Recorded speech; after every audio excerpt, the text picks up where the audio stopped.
Hi there, and welcome to today's broadcast, Proactive Security Using Open NDR with Zeek. I'm John Gamble, Director of Product Marketing here at Corelight. We're going to get started in just a minute. We're going to give people another 60 seconds to dial in. I'm seeing a bunch of people join right now, so we're just going to give people 60 more seconds before we get started, so everyone's on the same page. So grab a quick water, and we'll get started in just a minute.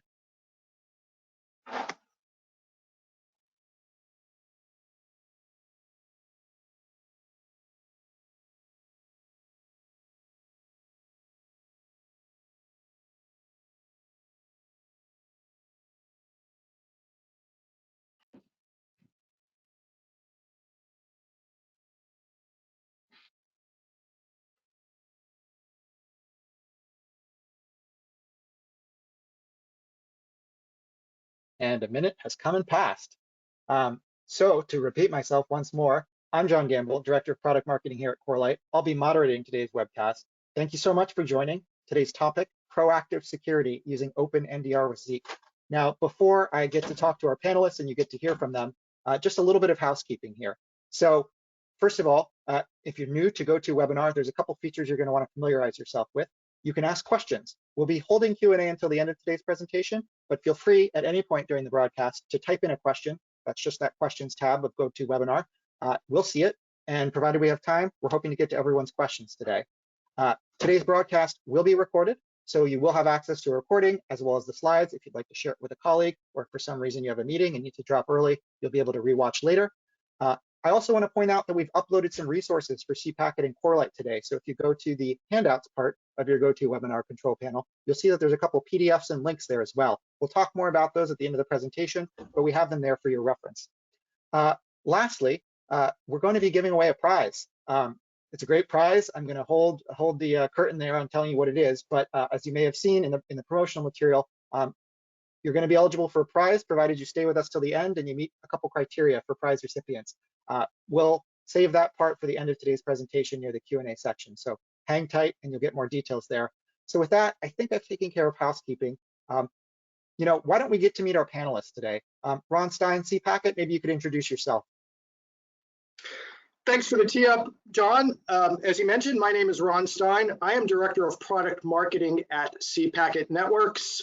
As you would expect, I have background and expertise in network monitoring, network visibility, those related things, and particularly as they apply to providing monitoring and information to security solutions.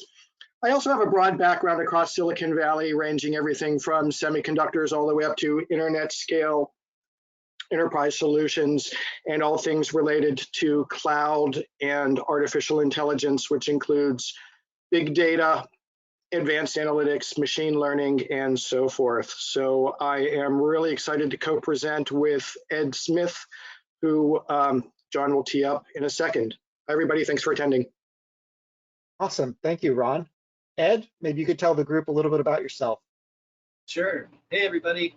Ed Smith. I'm head of Alliance and Cloud Marketing here at Corelight. I have about 8 years experience working in the cybersecurity industry, representing network security solutions, cloud solutions, DevOps, vulnerability management. Before Corelight, I was at Cloud Passage and Tripwire, and excited to be here today with you. Thanks. Excellent. Well, thank you to our esteemed panelists. Let's dive in. First topic, we're seeing so many security headlines these days. It just feels like an avalanche has gained speed. We've got Colonial Pipeline attacks. We've got SolarWinds attacks. We've got crazy ransomware attacks. We've got, vulnerability exploits on critical infrastructure and software. The pace just doesn't seem to stop. And my question for you guys is, can you talk about kind of some of these things we're seeing right now, and specifically through the lens of how does this affect IT infrastructure?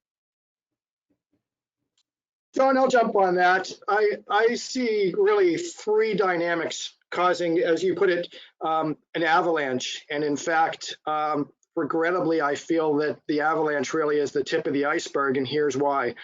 First of all, the world has been going through and continues to go through digital transformation. So that means that there's more digitally enabled organizations, which in turn means that there are more opportunities for cybercrime, cyber terrorism, and cyber warfare to be perpetrated by bad actors who will do things like stealing, committing fraud, extorting ransom, and committing other bad acts. So that's dynamic number one.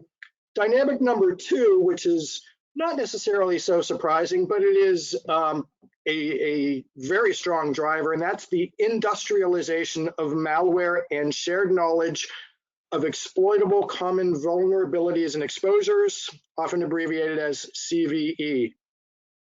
Just like many of you who are in IT, you rely on a variety of tools, software development kits, software solutions as a service. Nowadays, malware is available as downloadable kits. There's malware as a service, and there's a lot of exchange of information across the dark web, the CVEs that I just mentioned.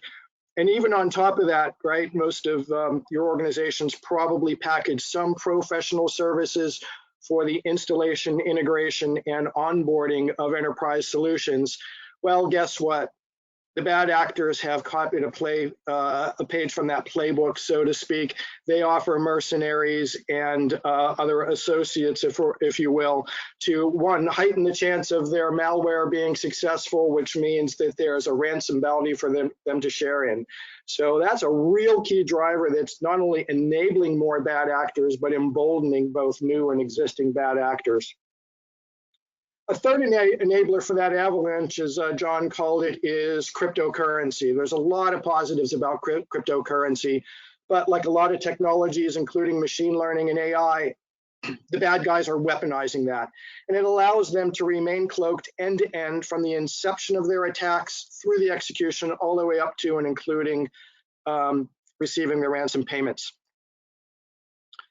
All that said, with those drivers and others and other dynamics, it's really important to combat the increasing number of attacks, and the levels of increasing sophistication of the attacks, which means that organizations must have a continuously strong and easily adaptable cybersecurity posture. Adaptable is very key, and Ed will talk about that a little bit more. And as we drill in today, network detection and response, especially built on an open platform, and that's one of the ways to get adaptability, is an important element of a robust layered cybersecurity defense arsenal that's going to assist, I assume most of you folks are IT folks, it's going to assist you to maintain a continuously strong cybersecurity posture. All that said, John, let me get back and directly answer your question, if I may. At the most basic level, cybersecurity affects all IT infrastructure for all organizations, period. They're a necessary component of an IT infrastructure. Used to be the good old days when people thought of infrastructure consisting really of, again, back to the number three, compute, storage, and network. Now you have to layer cybersecurity defenses on top of compute, storage, and network. So there's my take. Back to you, John. Thanks, Ron. A big plus one, something you said as well, the industrialization of malware. I was just reading a report the other day about an APT, right? And we always think, oh, wow, such novel attacks using completely unseen tactics. But if you actually look through the report, they're using a lot of commodity kind of malware as a service, as Ron was describing. So not only do you see it at kind of the broad-based attack level, but also some of the advanced actors are using these tools that Ron was describing. So you just touched on something I was just reading about yesterday. All right. Well, let's shift gears a little bit, and I'd like us to dive into the category space of network detection and response, NDR, right, to abbreviate, which some of you on the phone may be familiar with. But Ed, I'm going to turn it to you for this first question. Could you tell the audience, what is NDR, who needs it, and why? Sure, thanks, John. Yeah, so what's I think really interesting is that when you think about networks, these networks are really the veins of modern organizations, and the data that's flowing through them is the lifeblood. So there's a lot of valuable data that's crossing those networks, and that data is really attractive to attackers. So it's almost like the network is somewhat of a vulnerability, but also an advantage in that it provides really important evidence. So thinking about defending your organization, defending your network, it's pretty tough, right? So the attackers, they only need to be successful one time. But on the other hand, if you're a defender of that network, you really just need one clue to detect that that attacker's on your network. So I think that's really the idea of network detection and response is doing continuous collection of network evidence to help you find those attackers. So unless you don't have any networks or you don't care about your networks, there's a good chance that you would benefit from NDR. And I think a good, somewhat recent example that most of us are familiar with is the Sunburst and SolarWinds attack. So, this was an attack that everyone initially failed to detect. So you think about all of the billions of dollars that we've invested in security tools, everything failed to catch it. Not too surprising because detection sometimes fails, especially against advanced attackers. But what didn't fail in this case was a combination of, you had great analysts from Mandiant, and you combined that with great data. And from what we understand of the situation is that threat hunting really saved the day in this case. There's an interesting tweet from Scott Runnels from Mandiant, and he tweeted out that network security monitoring using Zeek makes it really hard for attackers to hide and obfuscate their actions. So I think this network data is very, very important, and it's very useful for answering really critical questions. So just knowing, was I affected by SolarWinds? If so, when did that happen? I mean, how do you know? And not just defenders that want these answers. There's CEOs and boards and shareholders. Everyone needs to know the answers to these questions. And with SolarWinds, some organizations had that data to answer those questions, and some did not. And all of this is very important because if you were an organization that was a SolarWinds customer but didn't have access to security-specific logs that went back over a year during the span of the attack, you just wouldn't have any way to know if you've been affected, and you would have had to assume the worst.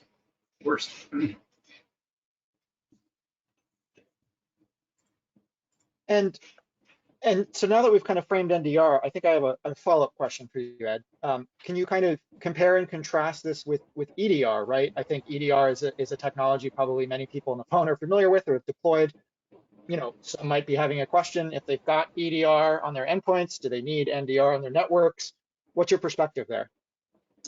Yeah, sure. So I think this is interesting to look at in the context of the Gartner SOC triad, and we have the slide on the screen that kind of provides an overview of this, that you have kind of the network side of things, you have the endpoint side of things, and this is all feeding into a SIEM or analytics stack. So, the idea is you're looking for potential threats in your endpoints, in your networks, your hosts, your applications, and these are really, the only places that you need to look for evidence of an attack. So, networks been around for decades, firewalls, and IDS, IPS, and, in the 2010s, we kind of saw the pendulum swing over towards, EDR, and now that pendulum's swinging back to network. And, EDR is very necessary. However, it's not complete. You have devices that are unmanaged, you have IoT devices, places where you can't install an EDR agent, limitations around EDR, attacks that the EDR didn't catch. With network, you're really seeing the ground truth. The network is actually, what happened, what's going on. It can't be modified, it can't be disabled. However, once something happens on the network, if you didn't capture it, it's gone. So it's important to have a reliable source of packets to feed into your NDR, do that 24/7 continuous monitoring, and you want to make sure that you're capturing everything, that you're not dropping packets, that you're collecting packets from the right locations, whether that's north, south, east, west, high value, cloud. Otherwise, you might miss something important. Totally. And I'll just, something you said made me think of yet another threat research report that I was reading, because I happen to read a lot of these for my job. And you mentioned SolarWinds. I remember reading through the SolarWinds report and the research report, and they were talking about how that attack against SolarWinds specifically looked for EDR agents, and it had an enumerated set of EDR agents. And if it found the presence of those agents in the environment, it took evasive action. And I think it's just a great example of what you were saying there about kind of the network vantage point being such a strong position of truth, because it's really, really tough for somebody to understand if their phone's being tapped, right? But it's much easier for them to open up the phone and see if there's a bug stuck inside. But if somebody's passively monitoring that connection between A and B where you're communicating, really, really tough to figure out. It's something that even advanced adversaries have a hard time hiding from. Okay, well, let's double click on NDR for a second. Ron, I've got a question for you. From the perspective of effectiveness, do you have thoughts about what can make network detection and response solutions more or less effective in their instrumentation? John, I do. And frankly, it's really, really simple. If you look at NDR, it's first and foremost a data processing solution. Data processing is the operative word, right? You got to take data in, you got to process it to get to some sort of outcome. So this is where the ever popular garbage in, garbage out principle applies. And I'll key off of something Ed said just a moment ago. Got to have reliable data, and the richest, most accurate ground truth data is the network data. And so therefore, NDR operates on data, primarily on network packet data. So the trustworthiness and quality of that data is paramount to ensure that the effectiveness of the NDR solution, and hence the strongest possible protection from adverse cyber events, is attained.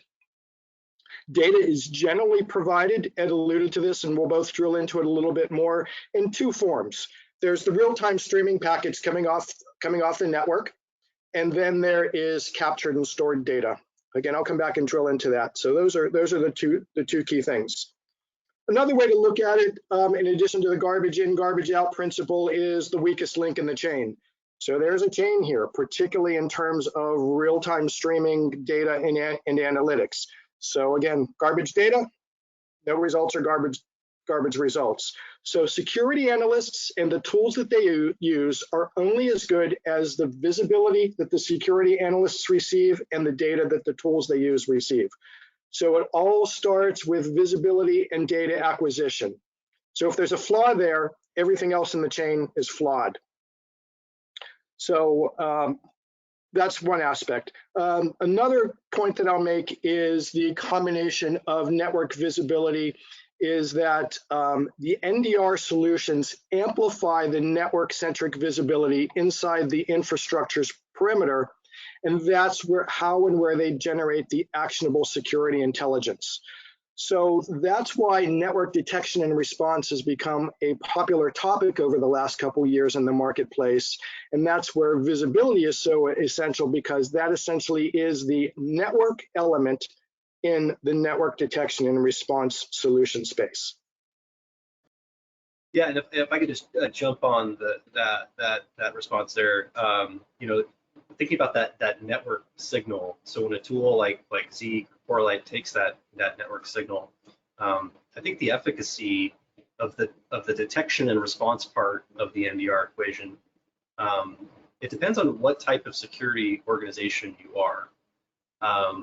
And we talk about this in Corelight in terms of, are you a data first organization or are you a detection first organization? And to be clear, I'm not saying that you choose between one or the other, that you need to choose between data or detections. It's really which one do you use as the fundamental building block for your security strategy. So kind of compare and contrast those. With the data first strategy, you're really in charge of your threat detection strategy and destiny. And that means that you could be a lot more effective, you could be a lot more efficient, but it's also a little bit more difficult. There's a little more work you have to put in. In thinking of a detection first strategy, it's in some ways it's easier. You're letting a security vendor and their engineering team and algorithms take the lead, but that might not be a good thing, right? That your team doesn't have visibility in behind the scenes of what's going on with those detections. If you have an attacker that's evading those detections and you need more information, all you have is these data crumbs. That doesn't really tell the whole story. You're just kind of relying on that vendor and their detection capability. So I think in terms of efficacy, a data first strategy is really the way to go. But it's not for everybody.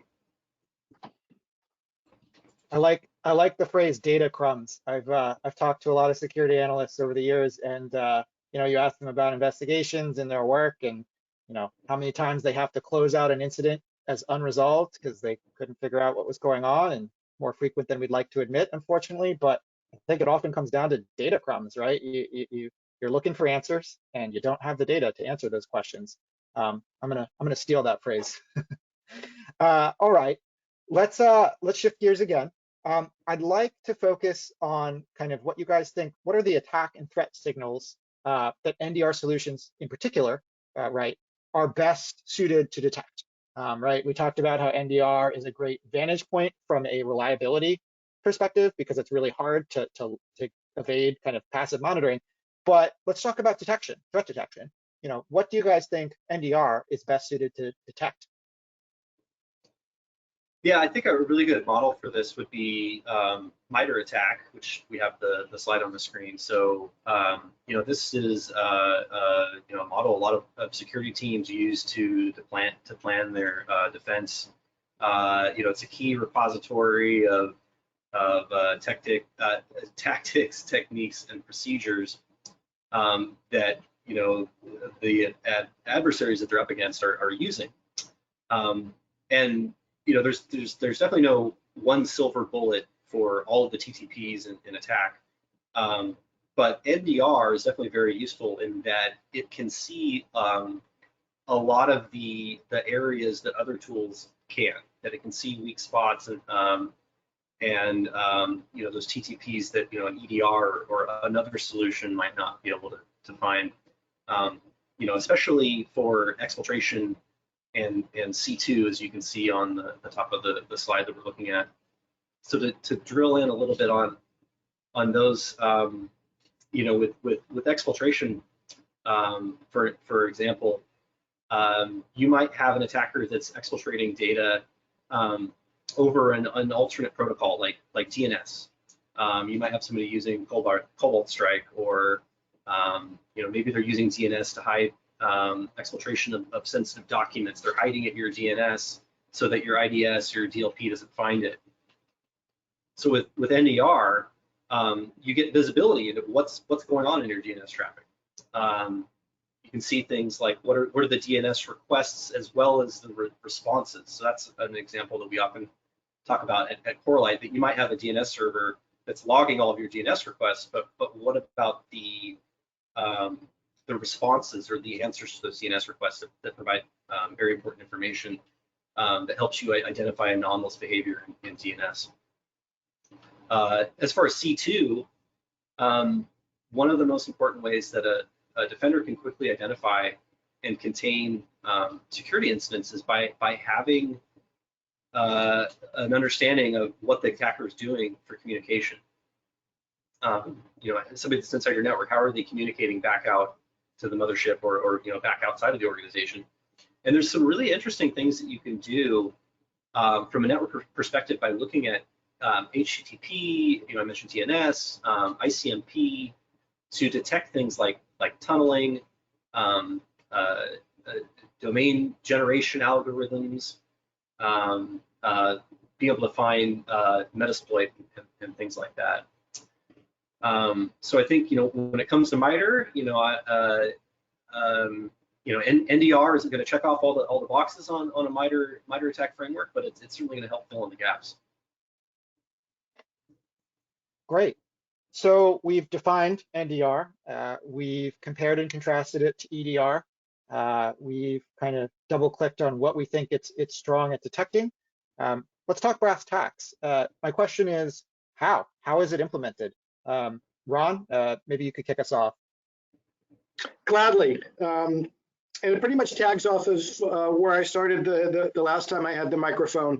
It all starts with visibility. Again, the network element of network data and detection. So the visibility fabric is paramount. Again, no data processing, no outcome.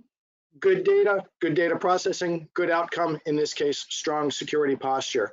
So to use a simple analogy, I often look at banks, right? They need to have strong security measures, including surveillance. And so every organization has to have strong cybersecurity measures, including in the digital realm, network-centric visibility that is effectively digital surveillance for the organization's IT infrastructure. So when it comes to cybersecurity solutions such as NDR, the action of delivering the necessary data to the security solution is a function referred to as security delivery.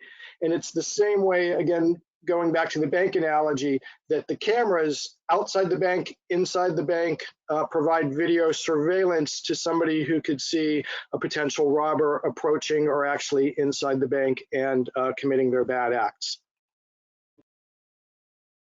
So again, I'll reiterate, the first thing that you're going to want to do is install a rock solid visibility fabric and make sure that you are connecting it to all of the important vantage points in your IT infrastructure that will give your security analysts and the tools they use the visibility they need to pretty much have a 360-degree view so that they, frankly, can collectively do their jobs. So you talked about security delivery. I want to double click there, and I have a follow-up question for you, Ron. You know, when you think about NDR solutions in the market, what are the characteristics that you're looking to optimize for if you're looking to maximize security delivery and possibly other key kind of NDR success metrics? What are those characteristics that you're looking for? So the characteristic really comes down to rock solid visibility. So I'll go back to the bank example again. If the video surveillance system is kind of flaky, you might miss robbers approaching or actually inside the bank. So you need lossless visibility. And I'm going to put this really bluntly, right? Partial visibility is just as bad as no visibility. So you need lossless visibility. And since in the digital realm, data acquisition and visibility are the same thing, you have to have, therefore, lossless data acquisition. The other thing that you have to have is visibility that seamlessly spans across everything.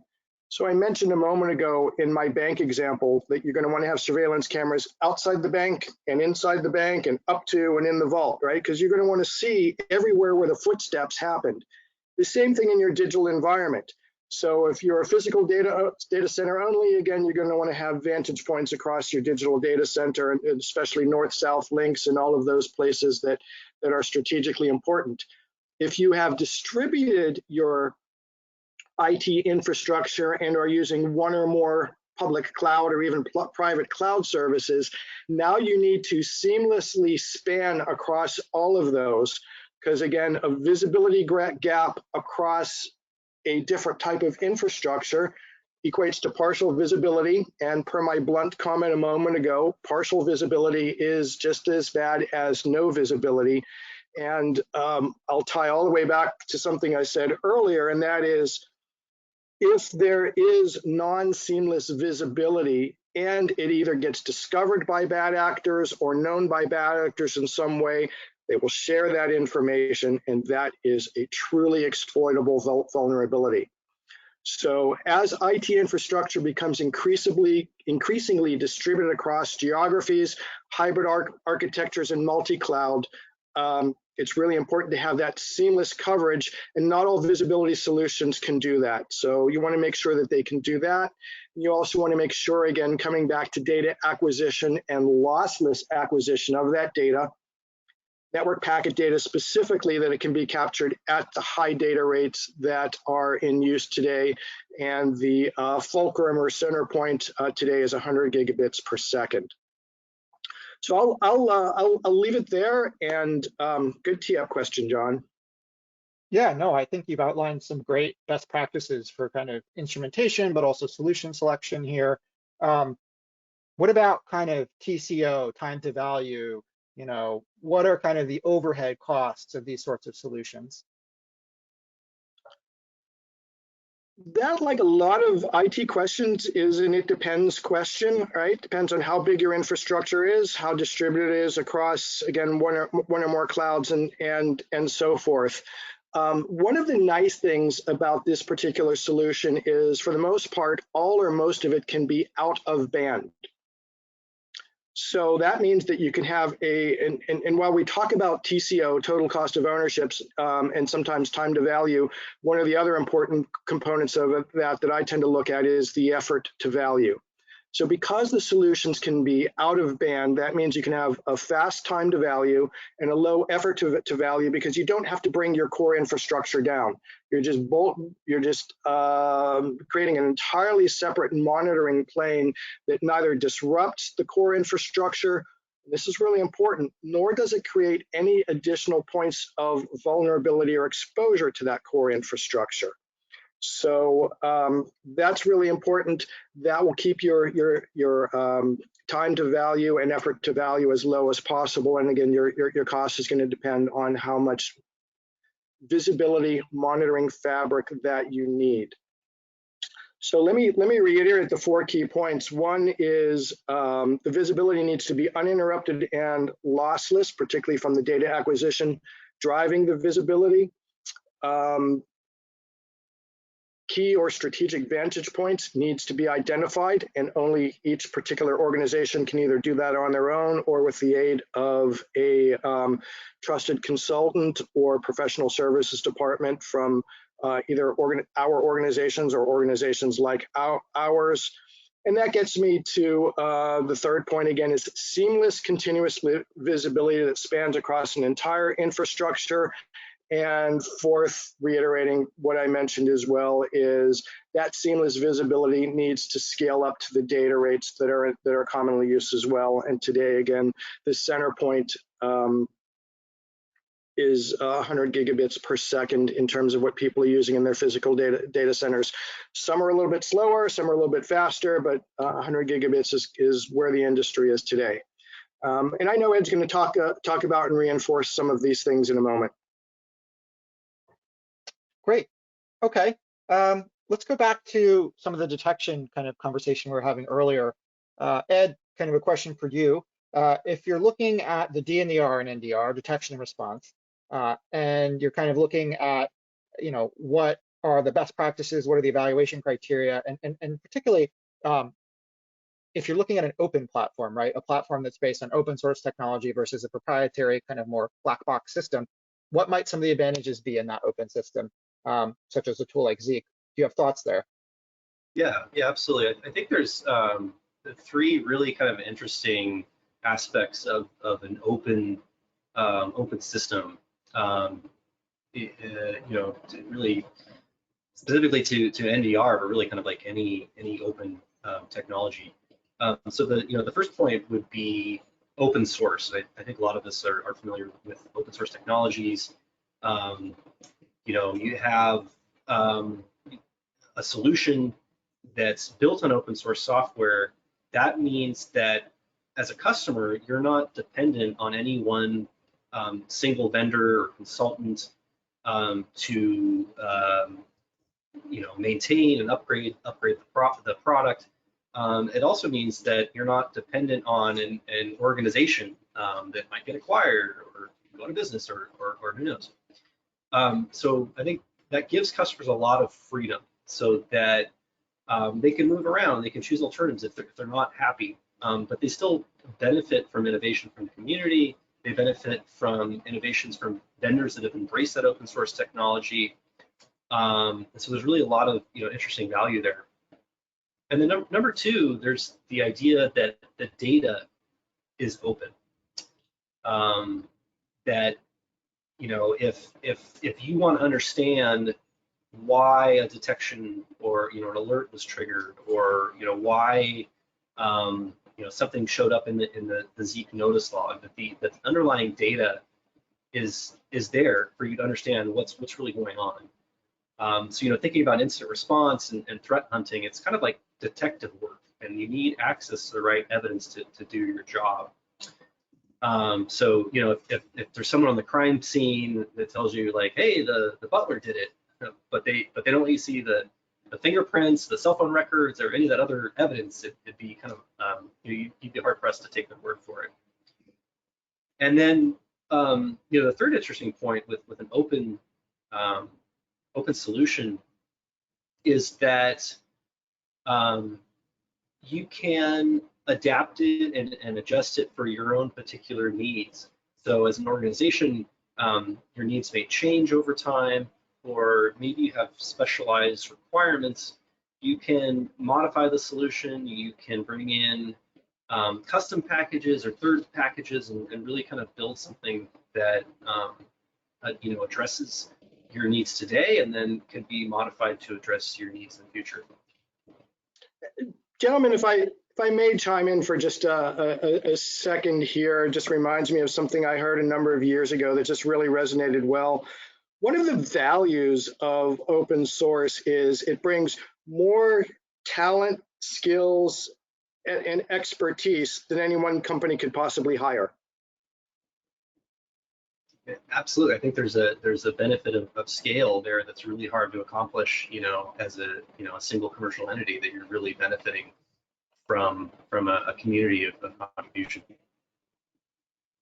I heard that exact sentiment expressed by a security engineer I recently spoke to, and she was basically saying that open source was a great career booster for her. It tapped her into a network of people. It helped her find her next job. It gave her a stronger resume. So all big +1, what Ron said. It really opens up a whole world of people and tools and collaboration that you're just not going to get in a proprietary solution. Ed, maybe we've talked about Zeek a bit. I'm not sure that we maybe haven't stepped back yet. Maybe you could just give like a quick historical overview of what is Zeek and kind of what's the compatibility of this tool in the broader ecosystem. Yeah, sure. So with Zeek, if you think back to the year 1995, in enterprise we had basic networks, but things were a little bit different at University of California, Berkeley, where our co-founder Vern Paxson was working with Lawrence Berkeley Laboratory, working with massive networks. So these are laboratory networks, Department of Energy, things that are connecting kind of the nuclear weapons complex. So massive data sets, experiments, and then things like terabytes and gigabytes of data crossing this network. And there wasn't really a way of enforcing that only specific devices or applications or data sets could be on this network. So Vern was looking for something that could monitor the network, but do it in a non-judgmental way, kind of something that would sit back, neutrally observe and record all of the traffic that's going on this network. So he created Zeek. So it's a real-time processing engine. It's not a list of things to look for like IOCs or signature matching. And that's really unique, and it kind of evolves, and it has evolved over time as new network protocols have come out, new applications, new behaviors. So it's really kind of it's been around for a while. It's seen a lot of growth and adoption, and really useful for getting that neutral observation. Really evidence of what happened and what's going on in your network. Great, thank you for that. Hopefully everybody on the call kind of has a sense now of what this tool is and where it came from. Follow-up question, bad actors are smart, especially determined ones. They've got all the time in the world to figure out how to get into your environment. And they find ways to avoid, detection technology, as we continue to see, right? These headlines we talked about at the beginning. We keep seeing these headlines. So I guess my question is, are there detectable signals from this kind of monitoring approach that you can still see, even when an attacker is trying to take evasive maneuver or reverse engineer kind of detection technology? Is there things from this network vantage point that are kind of immutable, I guess would be the word? Yeah, and I think one interesting way that attackers can hide is within encrypted traffic. A large portion of network and internet traffic nowadays is encrypted, so it's a great place for attackers to hide. And what's great with NDR and tools like Zeek is that even without breaking and inspecting that traffic, which often isn't practical for legal and privacy and policy reasons, but you can still gain a lot of insight into that traffic. So with NDR, solutions, you can look at that encrypted traffic. You can look at SSL, SSH, encrypted RDP connections, and see some pretty interesting things. For example, are there keystrokes going on in that SSH connection, or are there file transfers that are going on where they probably shouldn't be? Are we seeing brute force attempts? Are we seeing custom encryption that's in use? Are we seeing strange things with the certificates that are being used? These are all signals that are really useful, and you can get them without breaking and inspecting that traffic. And what about surface coverage area? There's a lot of different networking infrastructure, right? It's not just local networks and data centers and racks. What about cloud? What about virtualization? Can we take this approach and can we bring it to those kind of newer and growing worlds of networking? Yeah, definitely. We recently did a webcast with a former Gartner analyst, Anton Shavakin. He's now head of security solution strategy at Google Cloud. But we set out to answer the question, why does the cloud need NDR? If you have cloud environments, they're all locked down by default and everything is logged. There's not really a network rack that you can go install an appliance on.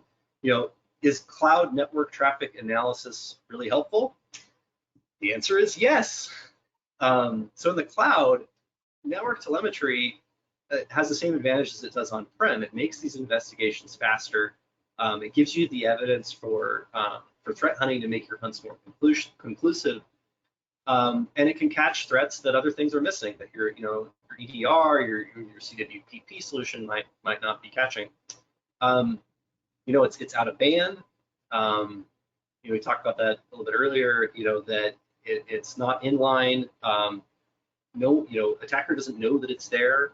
You're not having to deploy yet another agent on your workload. And another interesting thing is that you're getting a consistent record of what happened across your entire infrastructure, your on-prem and your multi-cloud. You get these Zeek logs that are providing a consistent story across, if you're using AWS and Azure and Google Cloud and you're on-prem, those Zeek logs are going to provide the same standardized evidence across all of those environments. And what about the open source tools themselves, implementation time, effort to value?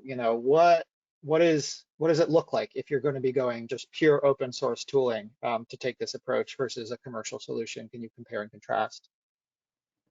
Yeah, Zeek is open source. With Corelight, we also offer Suricata on our sensors. Those are both open source solutions. You can go download them right now for free on GitHub. There's a saying about open source software that yeah, sure, it's free like beer, but it's also free like a free puppy. It needs care and feeding. Do you want to spend your time babysitting the puppy, or do you want to be working on higher value activity? And maybe you have, you may have the resources for a Zeek expert or a Suricata expert that can really understand, implement, maintain these types of solutions. But then, what happens when that Zeek expert leaves the company? And then, this of course is in contrast to the value of commercial or open NDR solutions that can give you something that's plug and play. You can get it up and running in 15 minutes. It's pretty low maintenance. You connect the traffic feed from a C packet, specify where you want to send the alerts and evidence, and you're done. All right. Well, let's shift gears once again. I want to ask you guys questions about kind of interoperability and how this stuff plays with the ecosystem, right? So any security slide for all the vendors that go to these big trade shows, there's thousands, right? So how does this approach, how does this tool integrate with the things that these customers have often already invested in their environment? Do you guys mind if I jump in here for just a quick second? And that Please. is, it's, again, I like to distill things down to simplicity. Visibility solutions, particularly network-centric visibility solutions, provide network packet data. NDR solutions naturally ingest network packet data. So they just naturally go together and naturally interoperate. And it's really that simple. So I just wanted to share that super simple concept with folks. Ed, do you have more to add? Sorry, I was on mute there for a second. Yeah, and I think the diagram that we're looking at is kind of visualization of that connection, which I kind of walk us through as far as like a high level overview of what an NDR implementation might look like on your network. So if we go kind of left to right, we have our network, maybe our on-prem network. This could be monitoring north-south or east-west, or maybe you have kind of visibility coming in from a high-value network. Coming into an NDR solution, in this case, we're using Corelight as an example with our cloud sensors, our hardware sensors, our software sensors, our virtual sensors. And then we talked about kind of getting visibility from your cloud environments. This is an area in which both cPacket and Corelight work seamlessly together to provide in that network visibility. And one interesting thing, we talked about Open NDR and the ability to kind of modify and adapt for your own specifics of your organization, is the ability to bring in environmental specific data like we see in the bottom. So at the time of monitoring, we can bring in CMDB info. So we have an IP address, but wouldn't it be nice to know what department is that in, or what users associated with that IP address, whitelist, blacklist, other details or context from the organization. And then at the top, the threat intelligence feeds. We saw earlier on the SOC triad that you have your EDR and your NDR feeding into your SIEM. Well, threat intelligence is also good context that plays into that equation. So being able to bring in that threat intelligence during the time at which your NDR solution is monitoring that traffic, that means that the data is kind of pre-cooked, that when you're sending it into your SIEM, you have the threat intelligence context baked in with that NDR data, so that it's all one nice meat package that you're sending in your SIEM. So as we move kind of to the right of the equation here, we've got our logs, the Zeek logs we talked about. We've got our alerts such as Suricata, or some of those encryption C2 collection alerts that I talked about earlier. And then extracted files as well, which I don't think that's something we've touched on at this point, is network detection and response. One of the things that you can do is capture a copy of every file that's crossing the network. So really useful for file analysis, for malware analysis, that type of thing. And looking at this as a kind of open architecture, we're sending this into whatever our SIEM or analytics database, data lake, whether that's Splunk, Elastic, Humio, Devo, Chronicle, and that that's kind of the destination where we then as that SOC triad shows, we provide all that valuable information. Great, Ed. Maybe we can go to the next slide. You mentioned threat hunting. I think we've been talking in concepts, we've been talking in diagrams, like, to use a poorly overused corporate phrase, like, where does the rubber meet the road? Like, what does this actually look like? Like, we've got cPacket capturing the traffic over here at scale, Corelight kind of transforming it into logs. I think we're looking at it here, but can you walk us through, what does this actually look like? What does the analyst hit at the end user perspective? Yeah, sure. So let's kind of take a look at a threat hunting example. And when you think about threat hunting at a high level, this threat hunting is all about actively looking for adversaries in your network when you don't know if they've made it inside. So it's different from indicator matching, or going off of a detection, when you're only watching for well-known signs of an attack, like a bad IP address or a known malicious file hash. So with threat hunting, this involves researching a theory or a hunch or a hypothesis, and then analyzing the data that you have to see if you can find something interesting and really kind of pull on a thread. So let's say I have a hunch that an attacker has infiltrated my network, and they're now communicating, their command and control back to the mothership.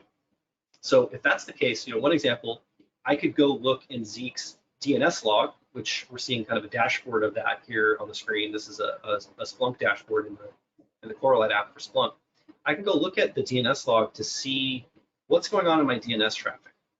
Do we see DNS requests with very long queries that somebody's encoding data in the queries that they're sending out over DNS? Do I see queries to non-existent domains, which might mean that again, somebody's sending data out of the organization? Or do I see responses with a high number of answer counts where somebody's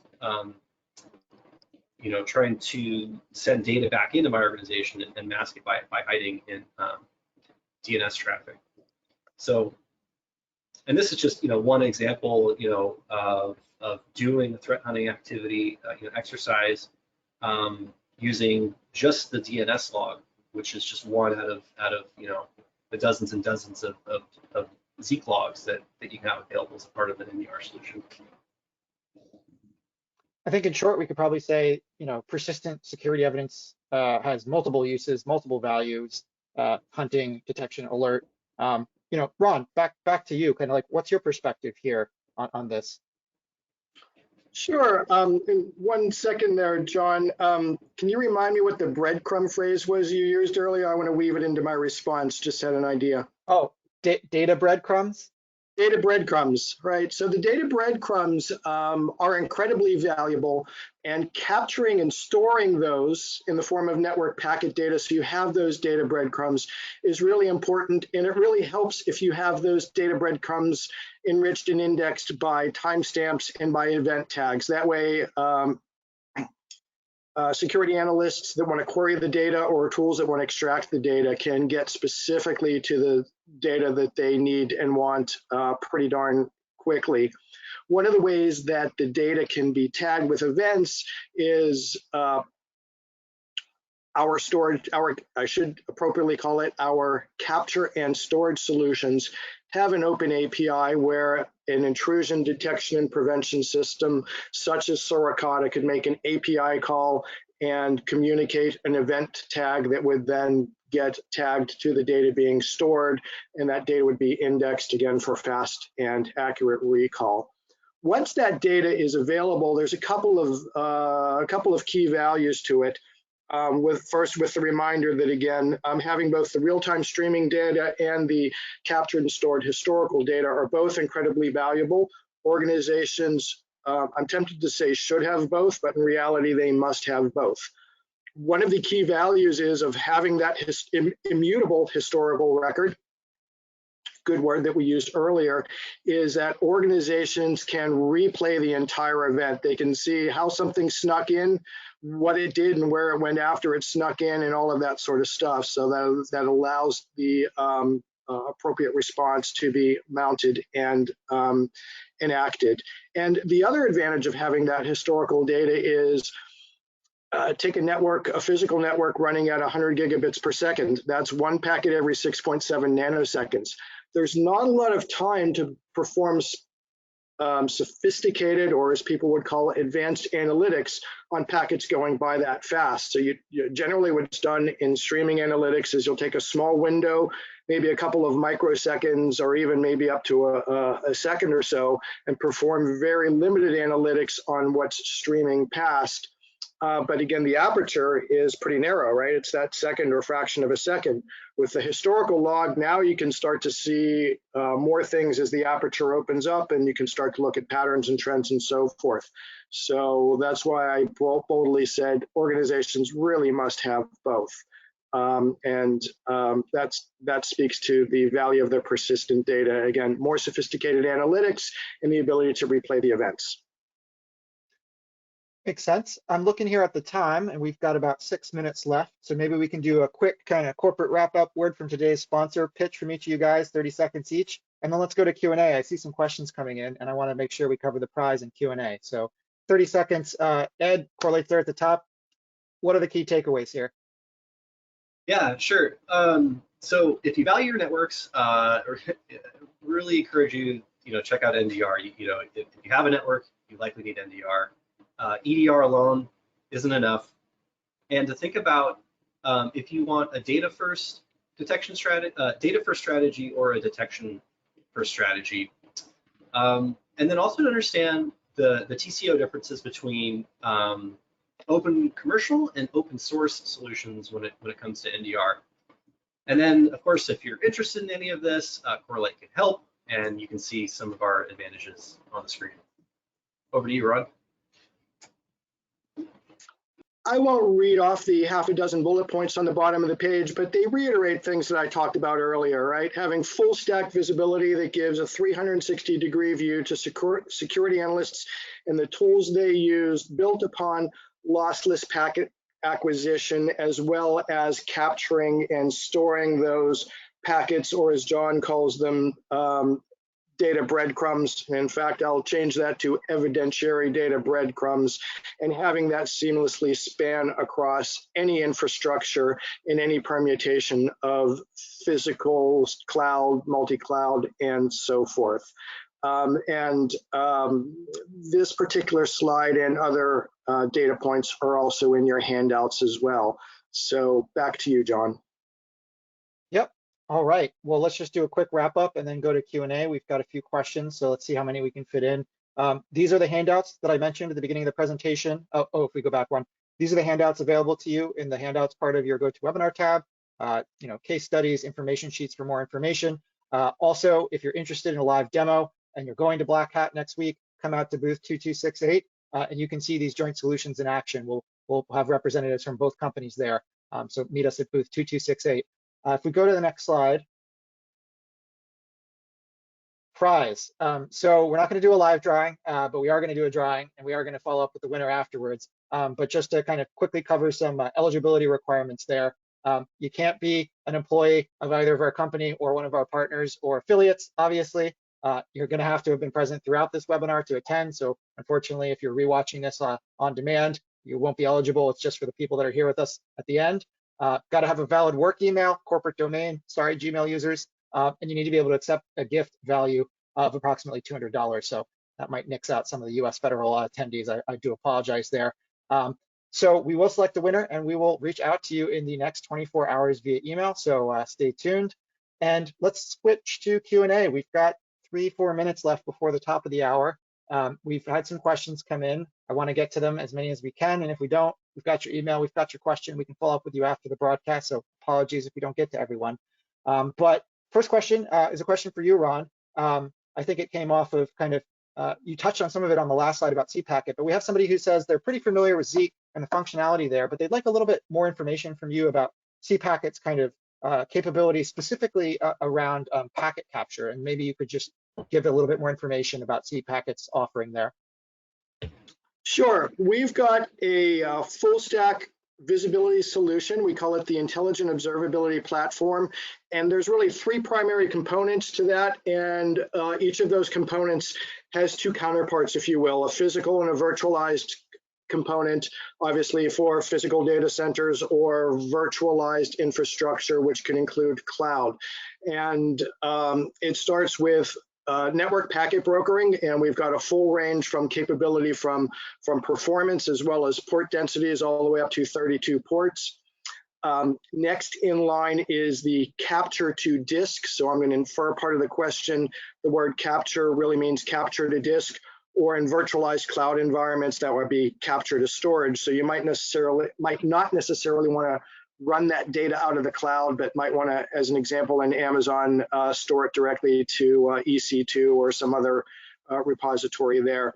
And then third in line is, or third within the suite, so to speak, is what we call C-clear. There's multiple functions performed by that particular device.